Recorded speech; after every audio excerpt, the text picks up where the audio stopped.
Sementeira da inovação. O Marcos coloca essa questão num artigo escrito em 1995. Foi publicado na Gazeta do Povo em 3 de setembro. Bem, de lá para cá, muita coisa mudou, mas o desafio da qualidade do ensino continua e não vai terminar tão cedo. Porque quem é que decide? Lamentavelmente, na área de ciências exatas, as universidades estão subordinadas ao MEC. O ideal é que o sistema 3S se organizasse para comandar as universidades tecnológicas, junto com o pessoal da agricultura e outras. Uma espécie de consórcio tecnológico, sem politicagem, onde o ministro, esse ministro especial de educação tecnológica, tivesse facilidade de comunicação e poder, em nome do presidente da República, para atuar em todas as escolas. Ele vai errar? Vai. Isso é natural. Mas provavelmente vai acertar muito mais do que aquilo que nós vemos por aí. Eu tive a felicidade de estudar em boas escolas, fazer bom cursinho, né? Viver em ambientes proativos, que foi quando eu fiz mestrado no Instituto Eletrotécnico de Itajubá. Quando eu entrei, quando eu saí, era a Escola Federal de Engenharia de Itajubá, EFEI. Era tão notável que o meu pai, em Blumenau, o sonho dele era ter um filho formado em Itajubá. Lá por aí vocês podem ter ideia do que a gente pode imaginar nessas condições. Mas nós temos que pensar no desafio de construir o Brasil. Num período de crise econômica colossal, corrupção que todo dia, infelizmente, a gente vai descobrindo mais e mais, e que os congressistas talvez consigam inibir, censurar, impedir a informação ao povo. Mas eu acho que o povo brasileiro não vai desistir da luta por um Brasil melhor. Mas o que disse o Marcos naquela ocasião? Então ele chama a atenção aqui por um fato correto. Em 1995, houve no país uma exagerada criação de cursos superiores nos últimos 10 anos, sem qualquer preocupação com o mercado regional. Eles eram 110 em 1986 e hoje são mais de 1.300. Isso em 1995.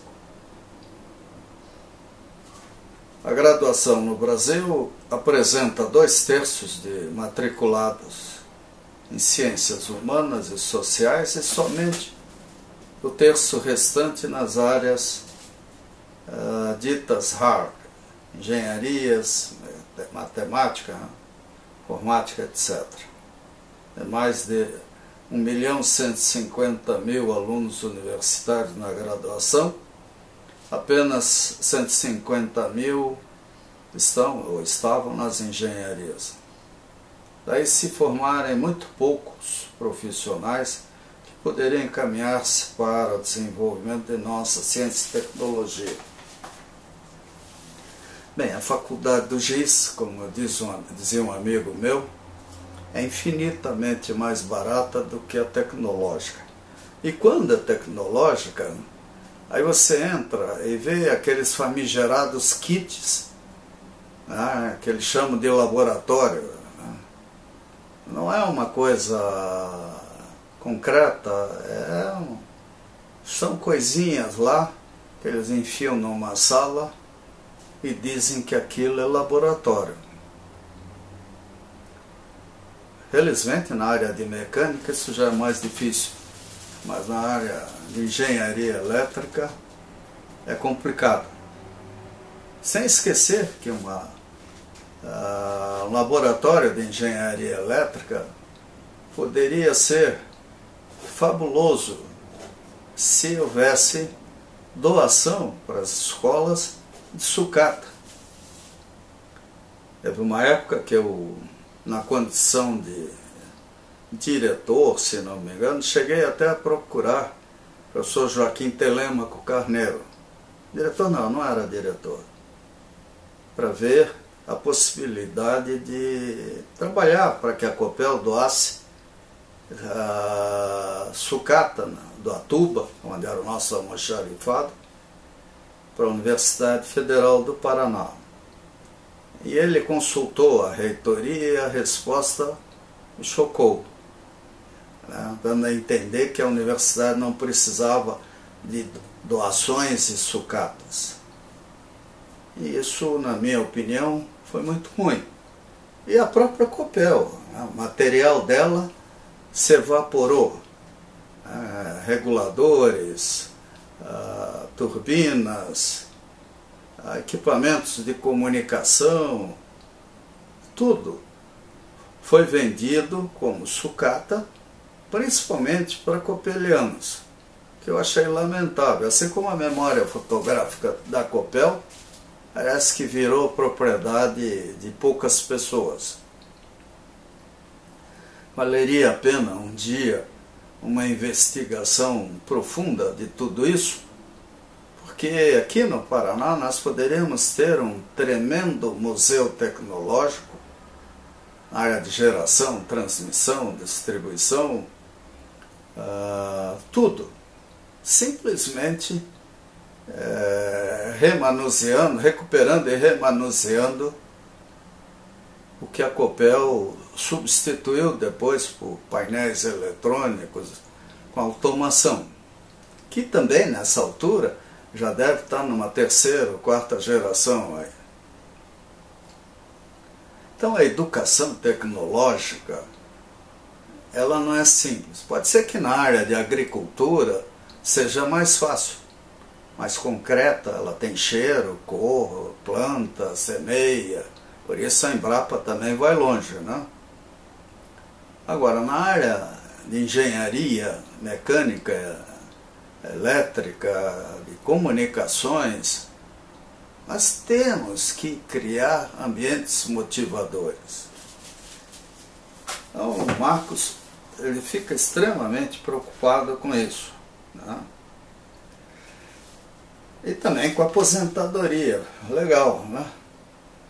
A aposentadoria precoce de qualquer profissional é uma tremenda estupidez contábil. As empresas desistiram da tecnologia e partiram para a contabilidade. Então vem os famigerados PDVs, as aposentadorias inexplicáveis. Eu mesmo aproveitei um PDV, mas eu era presidente, não tinha a mínima paixão virar aspônia, tá, de quem quer que seja. Quem está acostumado a tomar decisão e trabalhar. Essa experiência eu já tinha tido antes, na época na Pedro Ivo, eu e um amigo, Armando Moreira, nós ficamos confinados numa saleta, pegava sol de manhã, de tarde e de noite, barulhenta, e o chefe entrava, nem olhava para a gente. Então, e quando a gente queria fazer alguma coisa, o chefe do chefe ficava assustado, achando que a gente queria o lugar dele. de maneira ilícita. Acho que a meritocracia, a competição é saudável em qualquer lugar, inclusive na ascensão gerencial.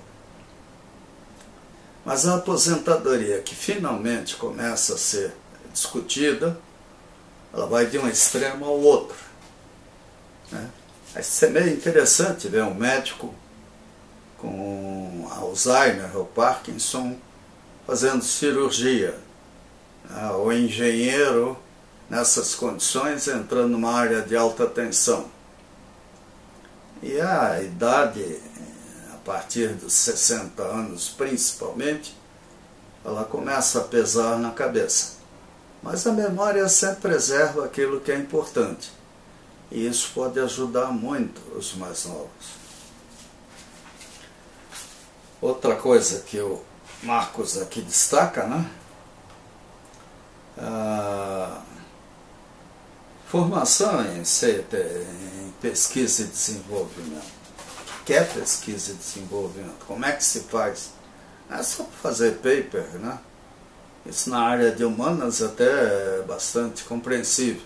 Mas na área tecnológica, cara, na área eletrotécnica, então, você precisa de forja, fresa, torno, para fazer uma pecinha. Enquanto que na área de eletrônica, um protoboard e meia dúzia de componentes ajudam muito, e na área de software, nem isso, né? Quando a gente fala em hardware, a coisa é complicada. Nos Estados Unidos, em outros países, isso acaba sendo viabilizado com a indústria bélica, onde o pesquisador tem dinheiro a fundo perdido, sem a lei, sem leis similares à nossa estúpida lei 866 de 93. Então, tecnologia e trabalho no século XXI, tá? São coisas que exigem reflexões e ações objetivas, menos demagógicas, menos políticas e mais sérias, né? Até assusta quando a gente vê um ministro da Educação confuso, meio estranha, sei lá, pessoa que a gente nunca ouviu falar como notável nessas áreas. Mas isso é a política brasileira. Pelo menos nos estados, municípios, no ensino privado, isso pode ser diferente.